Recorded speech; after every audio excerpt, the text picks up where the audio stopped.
ഇന്ന് ഇവർക്ക് കൊടുക്കാൻ പോകുന്ന ടാസ്ക് എന്താണെന്ന് വെച്ചാൽ നമ്മൾ വിപരീതം പറയുക, ഓപ്പോസിറ്റ്സ് പറയിപ്പിക്കുക എന്നുള്ളതാണ്. വാക്കിൻ്റെ വേദികളാണല്ലോ, അപ്പോൾ നമ്മൾ ഓപ്പോസിറ്റ്സും സിനോണിംസും ആന്റണിംസും എല്ലാം നമ്മൾ പറഞ്ഞു വെക്കണമല്ലോ.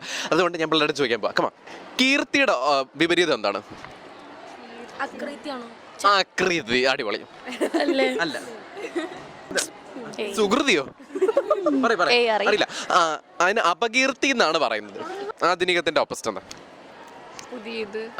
അടിപൊളി. അല്ല, ആധുനികം എന്താ പറയാ? അറിയില്ല. ഇത് പുരാതനമാണ്. ആധുനികത്തിന്റെ ഓപ്പോസിറ്റ് പുരാതനം. പുകഴ്ത്തുക. പുകഴ്ത്തുകന്റെ ഓപ്പോസിറ്റ് എന്താ? താഴ്ത്തി പറയാ. അല്ല, അതിന് കറക്റ്റ് മലയാളം വാക്കുണ്ട്. പുകഴ്ത്തുക അതേപോലെ തന്നെ ഇരിക്കും. അതേപോലെ പുകഴ്ത്തുക, കുറ്റപ്പെടുത്തുക എന്നാണ് കുറ്റി പറഞ്ഞത്. അല്ല, താത്തി പറയാണോ? അല്ല, ഹിന്ദി മിണ്ടാതിരിക്കും. അറിഞ്ഞൂടാ. താഴ്ത്തുക അല്ല, പുകഴ്ത്തുകന്റെ ഓപ്പോസിറ്റ് ഇകഴ്ത്തുക എന്നുള്ളതാണ്. ഞാൻ അടുത്ത വാക്ക് എന്ന് പറഞ്ഞാൽ ലാഘവം എന്നാണ് അടുത്ത വാക്ക്. ലാഘവം. ഓക്കെ, ലാഘവം. ലാഘവം എന്ന് വെച്ചിട്ടുണ്ടെങ്കിൽ ഭയങ്കര സീരിയസ് ആണോ?